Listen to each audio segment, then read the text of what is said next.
Então, como dito anteriormente, dando continuidade, a estatística, né? Vamos definir estatística. Nós podemos chamar de estatística um conjunto de métodos, né, ou técnicas matemáticas que auxiliam os pesquisadores no processo de tomada de decisão.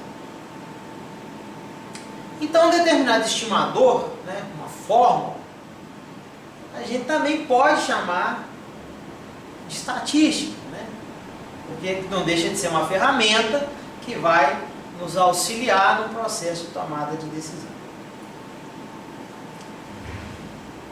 Interessante a gente frisar que a estatística ela se divide em dois grandes ramos, tá?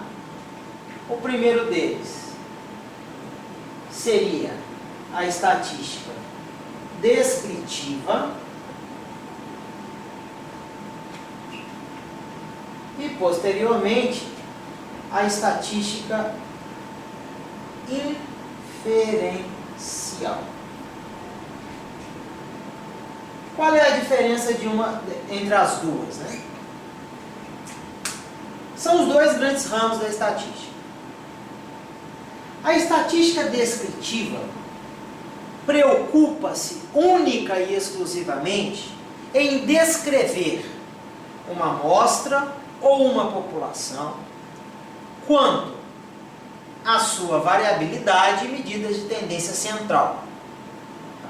Com o decorrer das nossas aulas, vocês já estarão um pouco mais acostumados com esse linguajar estatístico.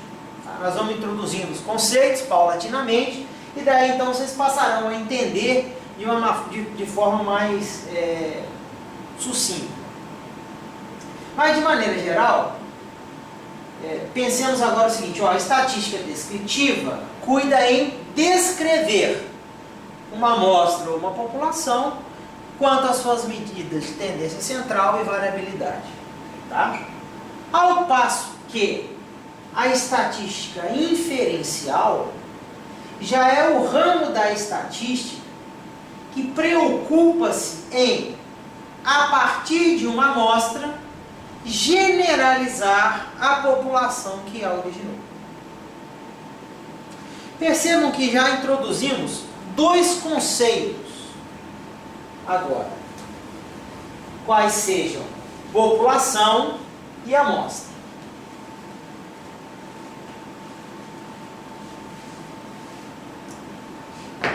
Então,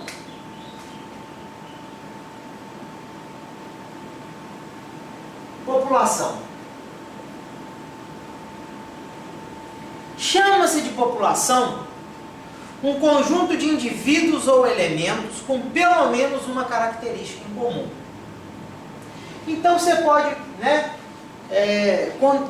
contextualizando, os estudantes do eixo tratamento de informação do CNMD constituem a população de estudantes do eixo tratamento da informação. Qual a característica em comum? Serem estudantes do eixo tratamento da informação. E assim a gente pode classificar a população de lâmpadas dessa sala, ou a população de pincéis na minha mão. Tem que ficar claro que população é um conjunto, e esse conjunto apresenta elementos que têm pelo menos uma característica em comum, um atributo em comum. Agora,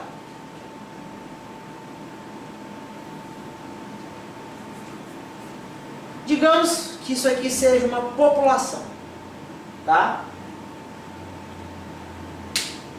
Essa população apresenta aquilo que nós chamamos de parâmetros, que é o que na verdade caracteriza essa população. Os parâmetros são constantes populacionais e são eles quem dão cara à população. Por exemplo, um exemplo de parâmetro, nós temos μ, que é a média populacional. Como parâmetro da população, nós temos sigma 2, que é a variância da população. Um outro parâmetro populacional poderia ser sigma, que é o desvio padrão da população. Agora perceba, se dessa população elencarmos o indivíduo x1, x2, x3,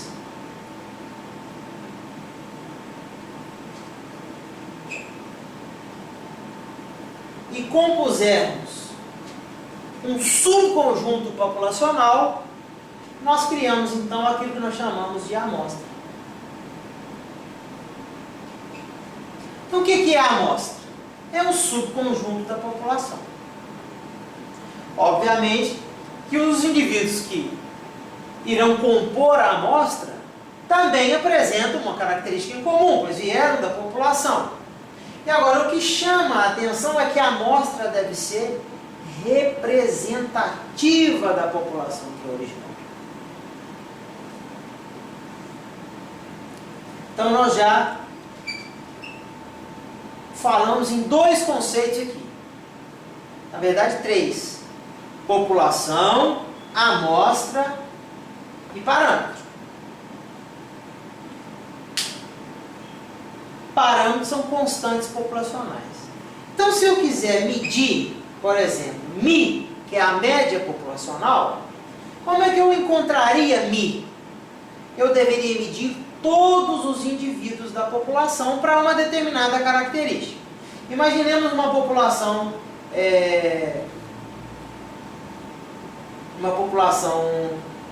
a população de estudantes do CLMD, por exemplo, e quiséssemos saber qual era a média Mi da população em termos de altura. Então deveríamos medir todos os estudantes e efetuar a média utilizando todos os estudantes. O que acontece é que muitas vezes as populações, são infinitas ou são finitas, porém incontáveis. De modo que seria desvantajoso ou seria dificultoso, medir toda a população para que pudéssemos colocar a mão nos parâmetros realmente. De modo que, se tivermos uma amostra que seja representativa da população, nós poderíamos estudar a amostra e, a partir da amostra, generalizar a população. Esse é o escopo da estatística inferencial, conforme disse inicialmente. A partir de uma amostra, inferir sobre a população. Tá? Então, é o escopo da estatística inferencial. O nosso assunto inicialmente é a estatística descritiva. E a estatística descritiva vai cuidar exclusivamente de caracterizar essa população ou essa amostra em termos de medidas de tendência central e variabilidade. Acontece o seguinte: se eu utilizo uma amostra e não utilizo a população, eu não consigo mais encontrar os parâmetros verdadeiros aqui da população. Mas eu tenho ferramentas, que são os estimadores, que, uma vez utilizando um estimador adequado, ele nos retornará a melhor estimativa para o parâmetro populacional. A parte do estudo dos estimadores também não está no escopo dessa cadeira, porque é uma parte mais de matemática e estatística, de matemática e estatística. De modo que nós vamos falar, isso aqui é o melhor estimador para a média, seria, vamos dizer, o melhor estimador para mim seria x barra. X barra é o melhor estimador de Mi, é o estimador não tendencioso, ele é não viesado, ele é consistente, ele apresenta variância mínima. todas essas definições estão baseadas no escopo da estatística matemática. Por exemplo, é possível demonstrar que a esperança matemática de x barra é igual a μ. Por isso, x barra pode ser utilizado como melhor estimador da média populacional, por exemplo. Tá? Mas se a população apresenta parâmetros, nós vamos utilizar estimadores na amostra para obter estimativa. Por exemplo, 1,7 metros, né? A média da altura dos indivíduos que compõem a população, aí uma amostra da população dos estudantes do CLMD, se a gente estiver falando em altura, por exemplo. De modo que x barra é um estimador, 1,7 é a estimativa, né, que seria uma estimativa para mim, por exemplo, se a gente tivesse considerado a amostra para representar a população. De maneira geral, inicialmente é isso, né? Então nós já definimos população, amostra, estimador, estimativa. Tá? Passemos então agora aos objetivos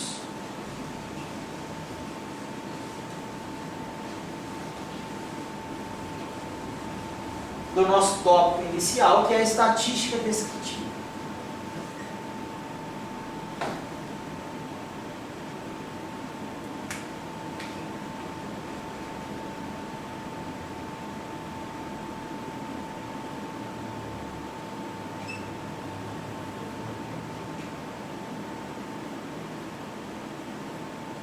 O objetivo final a gente já sabe que é descrever. Mas o que a gente precisa? Primeira coisa é identificar um problema.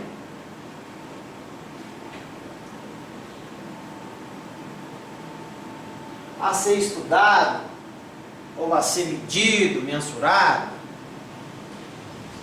mediante ao que a gente chama de planejamento,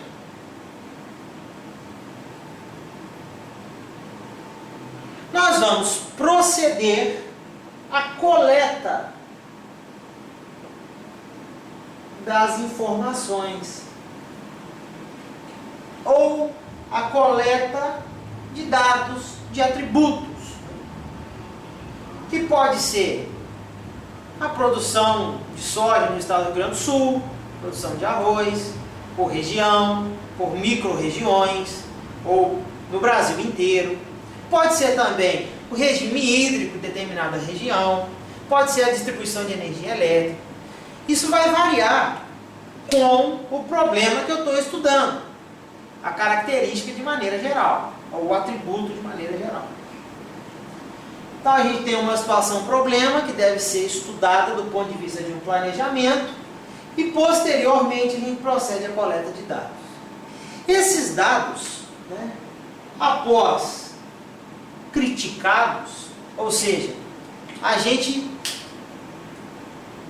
tem esse conjunto na mão e de fato nós vamos fazer uma crítica a esse conjunto para saber se de fato ele representa ou não a situação que nós estamos estudando. Nós vamos tabular esses dados e fazer aquilo que a gente chama de apresentação.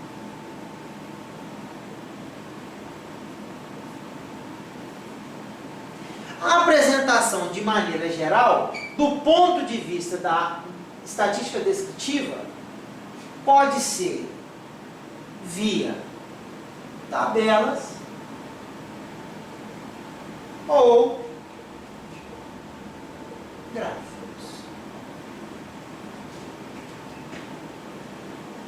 Então, nesse contexto, nós vamos aprender a pegar um conjunto de dados coletados de algum atributo e apresentá-los inicialmente, né, numa tabela de distribuição de frequência e a posteriori na forma de gráficos.